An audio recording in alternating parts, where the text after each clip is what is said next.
It's a good thing I don't mind direction, or else I could get a little testy.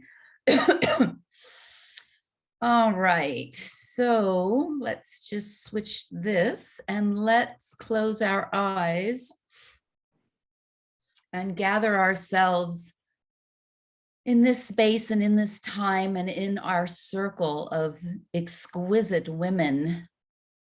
Let's feel our place on the circle, the continuum of this circle that has no beginning and has no end. Feel yourself on that circle. I'm just picturing us actually sitting in a circle around a fire,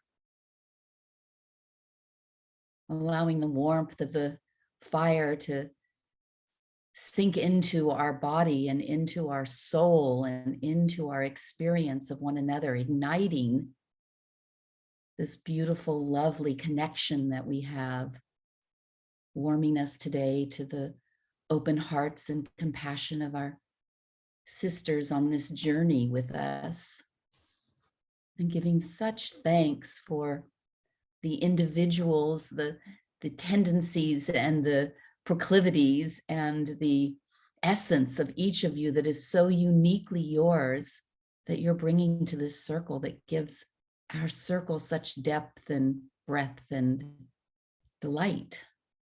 Just giving thanks for that. And just feeling the energy of those who have joined us today on this call,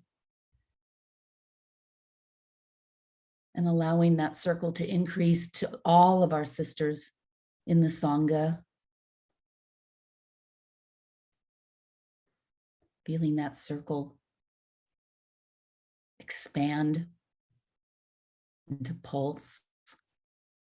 And then including all of our sisters across this beautiful cosmos, that all the women that we know and don't know are included in our Sangha and in our love and in our heart as we hold this time together. So taking your hands and placing them in prayer pose at your heart, inviting in the heart and opening our circle today with our chant. Om Asatoma Satgamaya Tamasoma Jyotirgamaya Mrityurma Angratam Gamaya.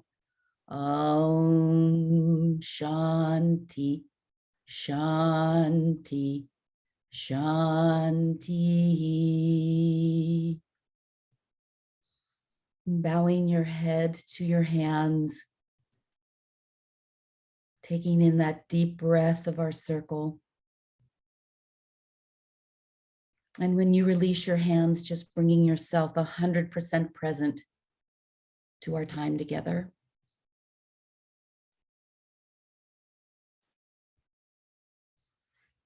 Good morning. Let's see what is on today. I'm just looking to see if there is anyone new that we would like to welcome. I don't see anyone. I know we have a couple of women that are intending to join us, so I just don't want to miss them. Today, before we begin, I wanted to mention and ask Siddhi if she would speak to Siddhi and we would love any suggestions from all of you, are always looking for nonprofit groups that we can contribute our funds to. So the money that comes in that you donate to us, we use for different nonprofit opportunities. And Siddhi came across one a couple of weeks ago that she mentioned to me. And I wanted her to speak to it because we're going to make a donation to them, and it really touched Siddhi's heart. And so, Siddhi, can you speak to? Yeah, I literally just came across it. And the organization is called Too Young to Wed. And they showed this young girl, she was probably 6 or 8 years old, and she got married to this really old man. And to watch this girl being taken away from her parents, because they literally couldn't afford keeping her at home. It's in Afghanistan where the situation is really dim right now, not to say dark. And that happens every second on this planet, that there's a young girl being sold for marriage in the age of 8, 9, 10. And something in me really, seeing this girl being separated from her parents, seeing the mother, you couldn't see the mother because they were covered, but you could see her body language. It was heartbreaking. I was like, oh God, I need to do something for this organization. Because sometimes I think, I do so much for people in India and Africa. And people say, why don't you do something here? But here we have so many organizations that are already active, so, and I feel like those that have no voice, they need my awareness and my voice and me speaking up and making a difference. So that's why I said to Nimala, why don't we support these girls? Because girls right now really need empowerment. They need to have the feeling that they are being supported, that somebody has their back, and I think we over here, we can have their back, just that they know there are people out there who make sure that they can be integrated back into their family, because that's what's happening with the money. The family members get the money and then they can give the girls back to the family. And I think that's what we need to integrate families, because broken families create a broken society. So, and for me, it starts with a girl, because we are the carriers of the babies in the future. And when we are broken inside, that will be transmitted to our children. So I have a real heart for this organization. And you can look into it if you like it. If you have other suggestions, like Nimala said, we are totally open. We just would like to donate the money you share to causes that are dear to our heart. And maybe you have something that's dear to your heart. So we don't want to be exclusive. Thank you, Siddhi. The other thing you touched on this, Siddhi, which I think is important to say, is that in these other parts of the world where money is so dire and contributions are so dire, our funds go a really long ways. I donate to, one of the things that we donate as a group to is the monks at a monastery. And for $25 a month, we can support a monk for the month. So, you can really use your money in some pretty powerful ways in other parts of the world, which is why we tend to give things outside of the US, but not exclusively. We've done a lot of donations, particularly during COVID, for food. For in the beginning of COVID, when food was really an issue in the Bay Area, we worked with a couple of different nonprofit agencies.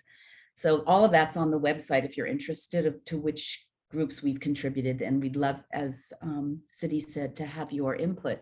If you have a favorite group that you would like to see us support, we would love to add them into our circle. Thank you. Thanks, Siddhi. And on that note, the last thing on that note is that this week your tax donation letters will be coming out, which will give you the total for what you contributed to us for 2021, as well as the nonprofit identification number, which you can use with your accountants for tax deduction. So that'll come out in the email this week. So what are we going to talk about today? 2 weeks ago, someone asked, I don't recall who, but somebody asked about how do we silence or clear or slow down the mind? How do we take control of our mind? And I wanted to speak to that because that is a core foundational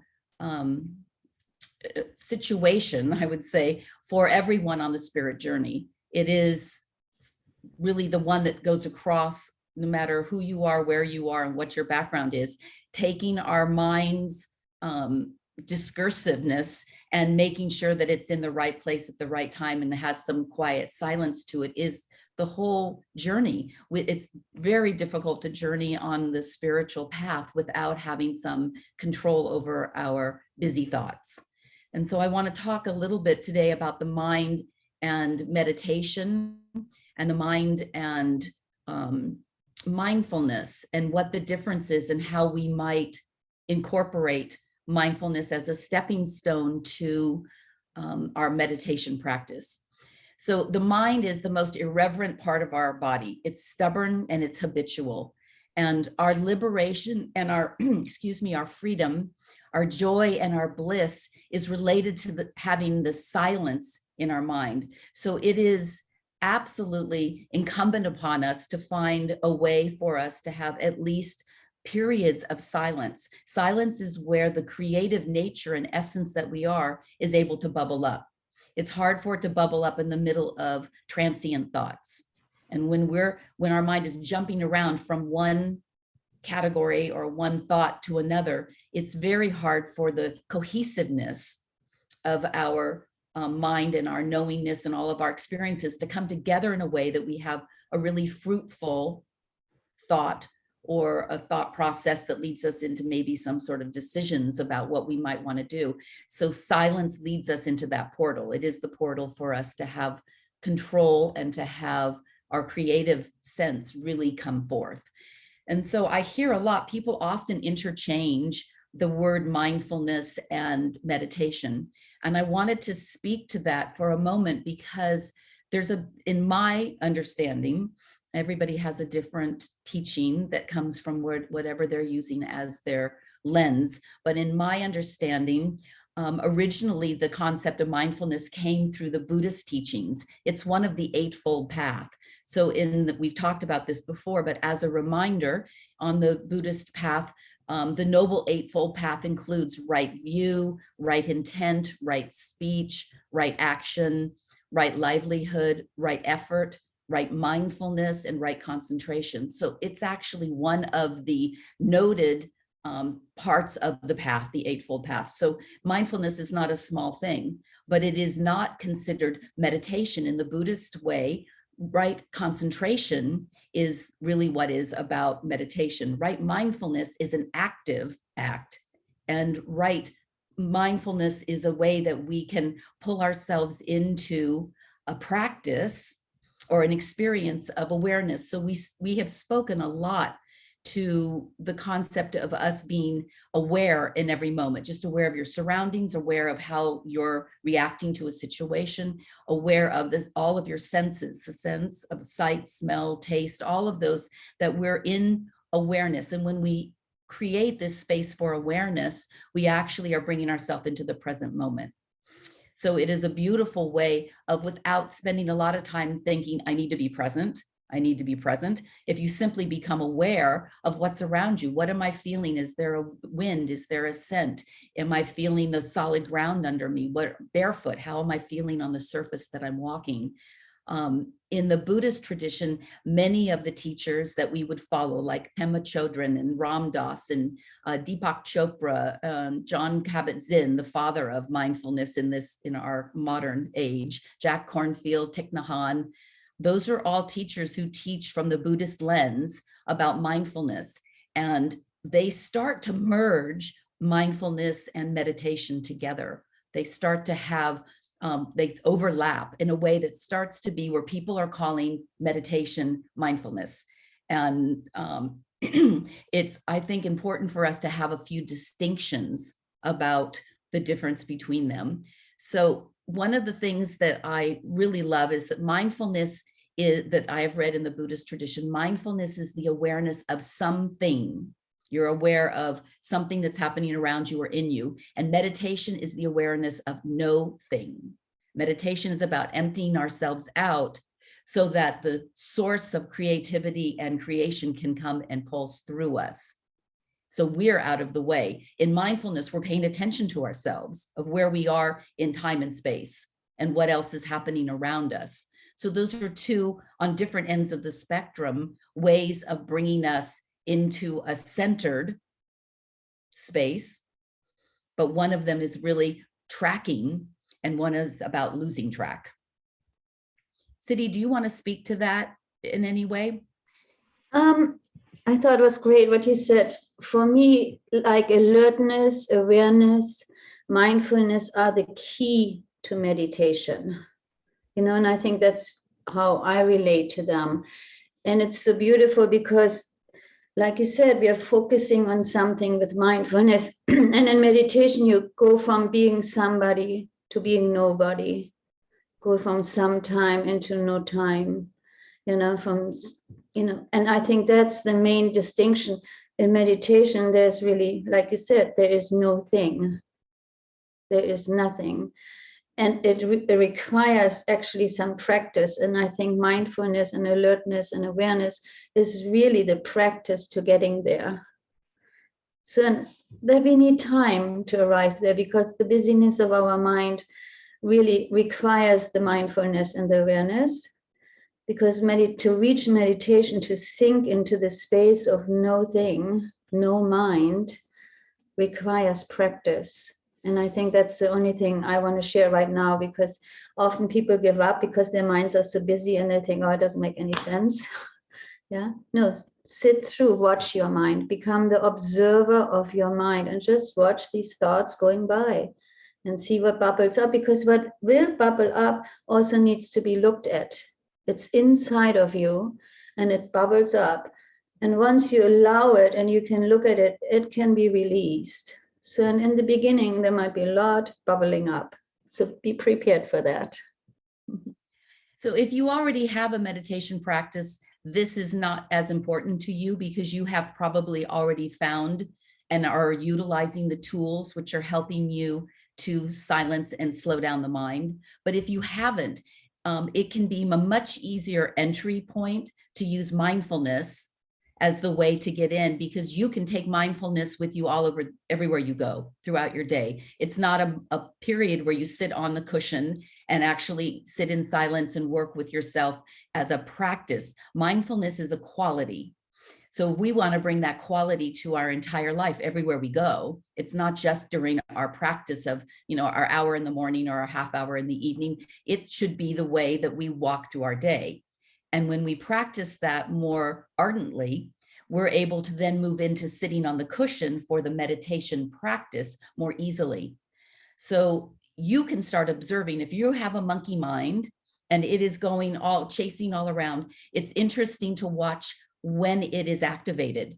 So you'll find around certain situations that your mind is more active in its state of thinking what was, what is, what could be, how to solve something. It's very busy. So to take note of that particular situation is bringing up something in you that is requiring and asking your mind to be involved, but it still needs the spaciousness to be able to be creative about that situation.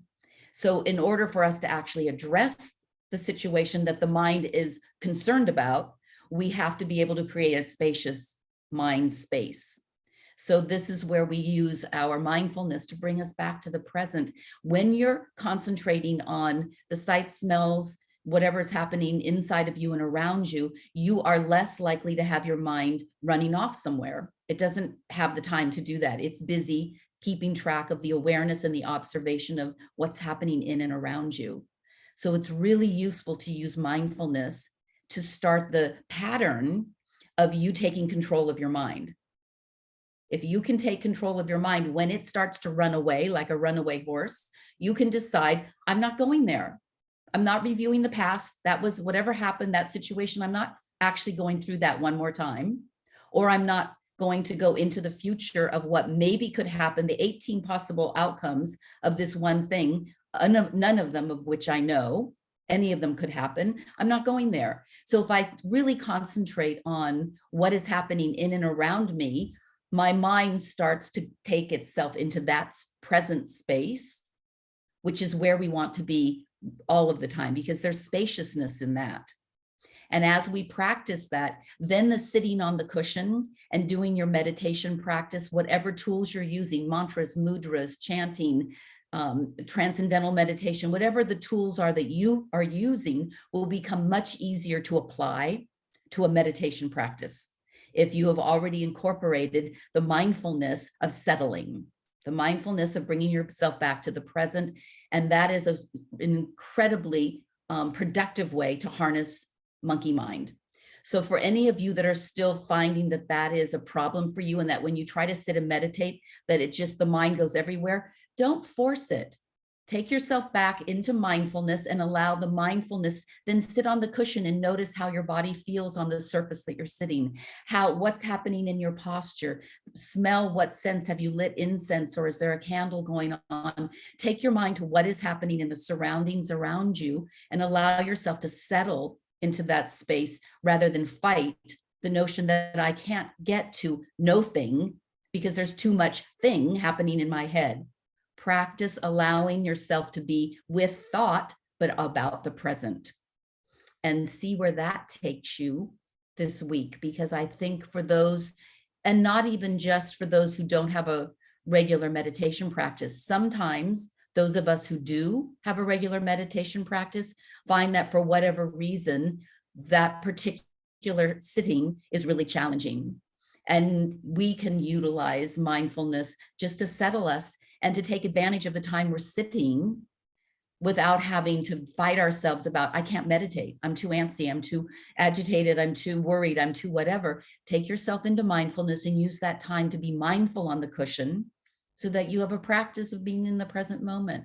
And then that will build to where even during difficult times or challenging situations, you'll be able to sit and empty the mind because you then have harnessed the mind. And when it's time to bring the mind on board online, then you bring it online. But when you want it to be offline, you really want it to go offline. So just take the time this week to track where is the mind going and what is happening with it and how you can harness it and bring it back by just being in mindfulness and awareness.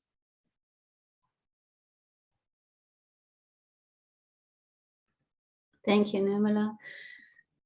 And the antsiness, as you call it, is often located in our nervous system.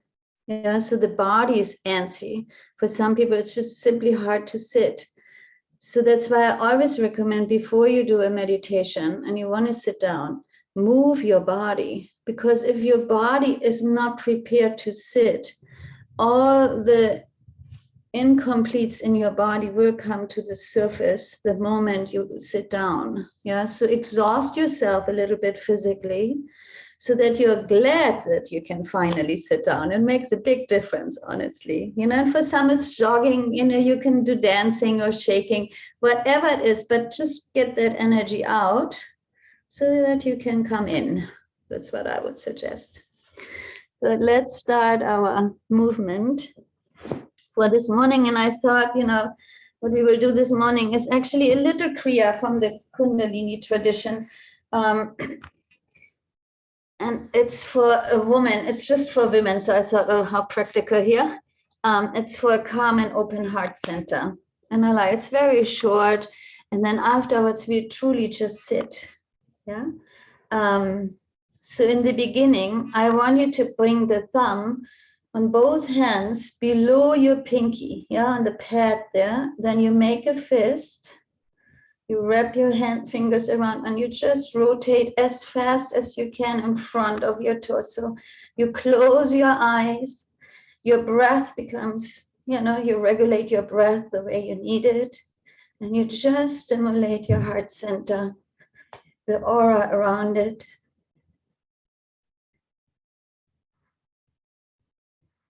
So if you stir something up that needs to be looked at,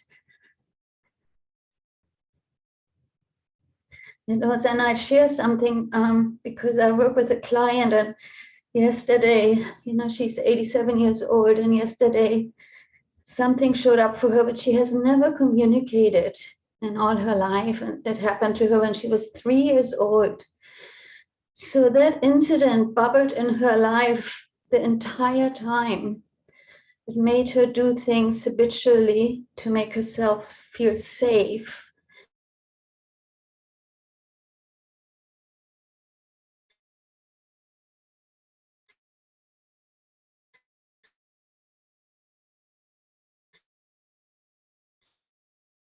And so that we allow for the things to come up that need to be integrated so that we feel more complete and whole. It doesn't matter when that happens. Even with 87, it's a big contribution. Good, we go for 1 more minute. Rotate a little faster. The rotations are going outward, not towards. your heart. They're going out. Breathe consciously into your heart center.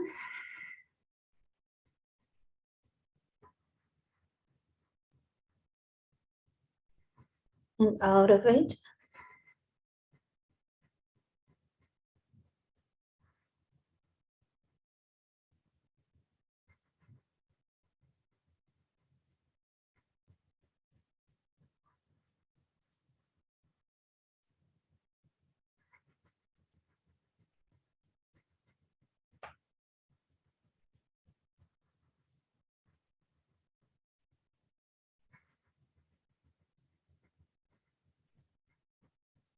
And then we relax our hands onto our knees just for a moment, allowing the energy to settle within us. And steer a field into the auric field around your heart.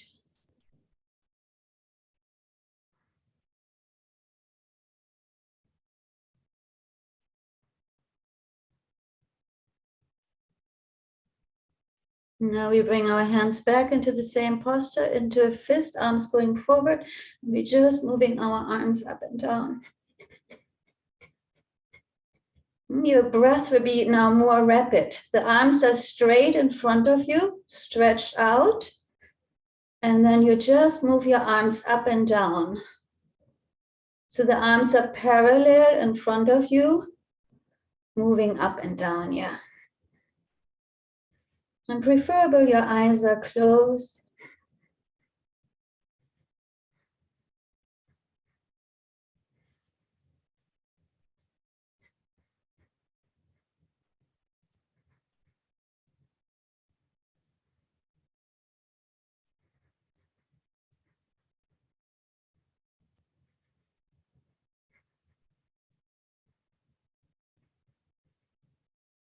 So we're going a little bit more.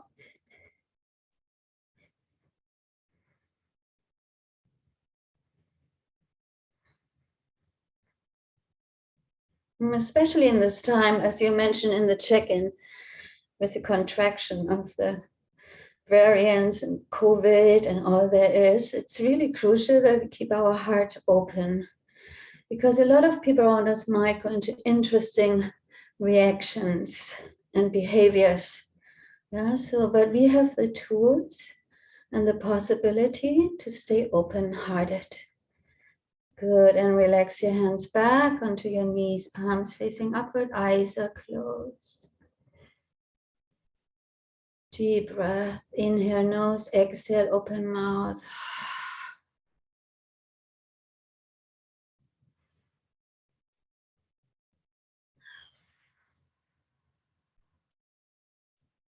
One more deep breath.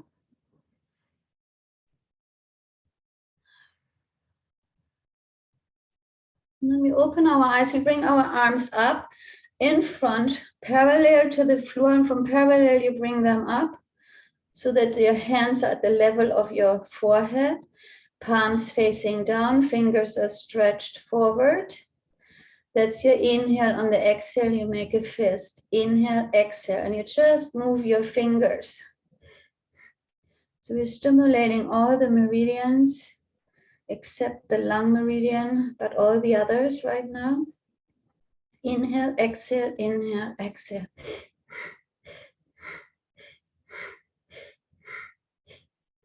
Always remember your heart meridian goes all the way into your pinky, and in your middle finger you have the membrane around your heart, and you stimulate this really tremendously right now.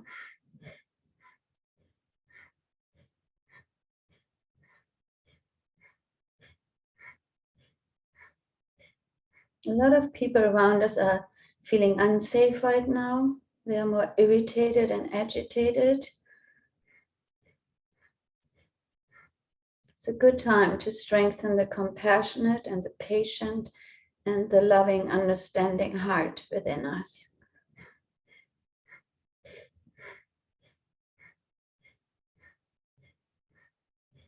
Drug consumption is up. Everything is up right now, heightened. So we heighten our awareness in our consciousness and going into meditation and mindfulness. A little more, just open and close your hands. And get the energy in your fingers going, in your arms, forearms, upper arm.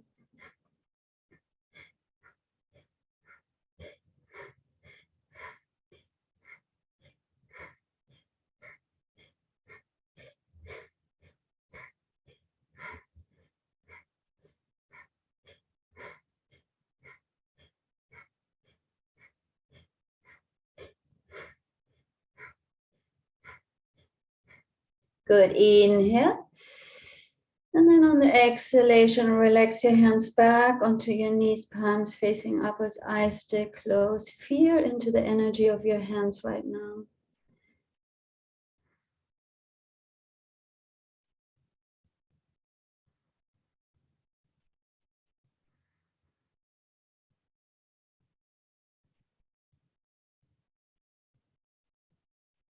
Good, last posture where we use our arms. Open your eyes, bring your middle fingers touch in front of your chest, very easy. So now I want you to inhale and bring your elbows back, lift your chin, chest, arch your spine to the most possibility, and then exhale, come back, chin to parallel, inhale, open. Exhale, go slow here. Here, slowness is better than fast because we want to open up the fascia.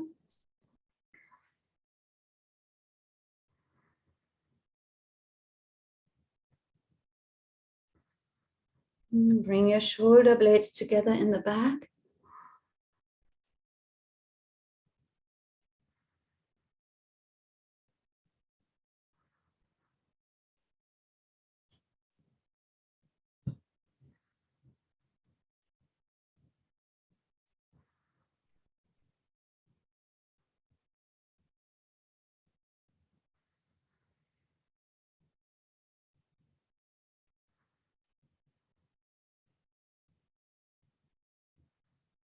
And last three ones, see that you stay in the open posture a little bit longer. Exhale when needed. Imagine somebody is ripping your heart open, like Hanuman, one of the goddess in India. Good. Let's do one more here. Stay in the open. Inhale through the nose. Exhale, now open mouth. Two more times.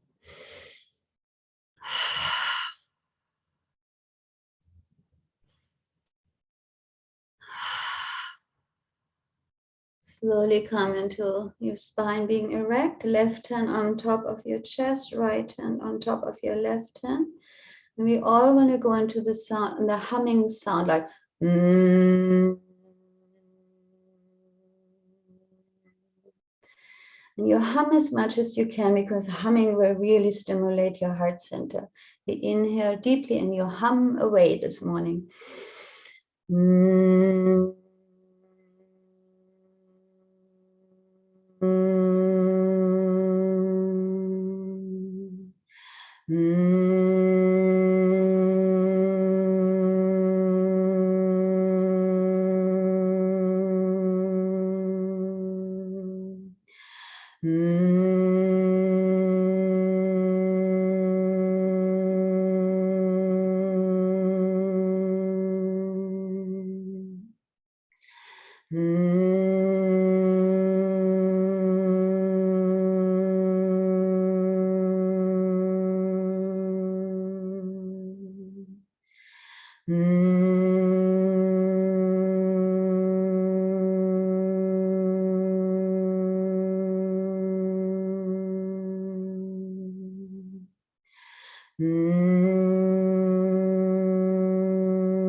Last one.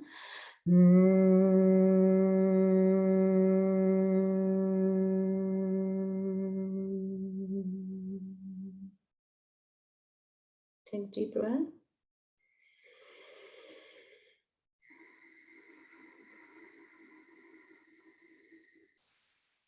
And then we open our eyes for our mudra.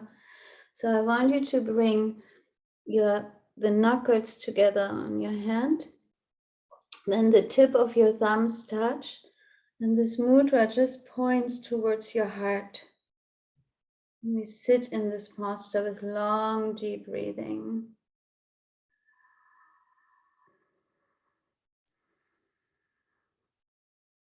So for the remainder of this time this morning, we will sit in silence. And always remember, if your mind is too active, you can follow your breath with your awareness and just mentally recite in on the inhalation, out on the exhalation. You can find the mantra of your choice to occupy your mind.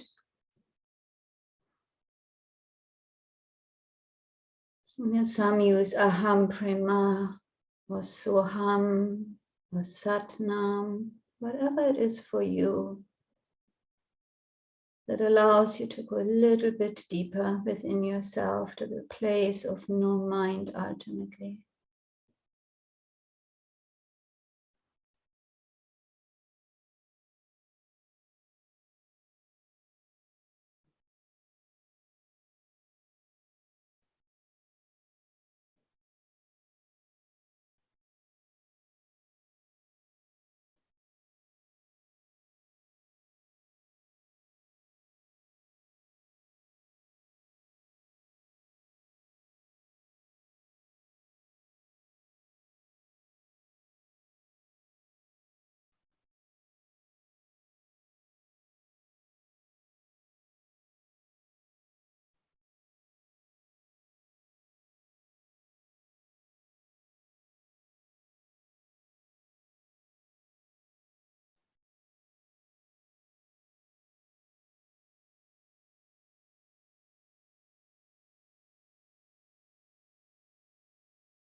We take a deep inhalation. Bringing our hands into prayer pose.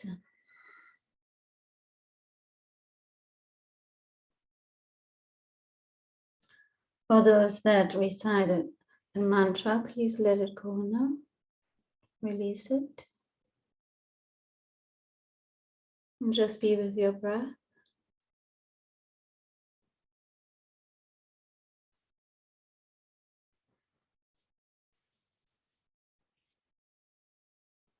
And I want to end our session this morning with one quote of my teacher who taught me meditation. And he said, "There is no greater luxury than meditation. Meditation is the last luxury because it is the ultimate love affair." So treat meditation like a love affair with yourself. First, you take yourself out for a shorter date. Then you get to know each other. Then you will feel the hurdles that are coming into the relationship and love affair. And then you work through them. And then you find bliss. And with that, we tune out. Inhale.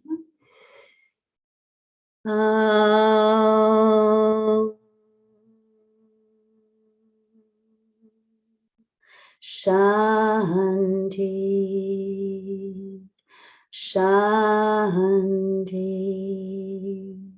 Shanti.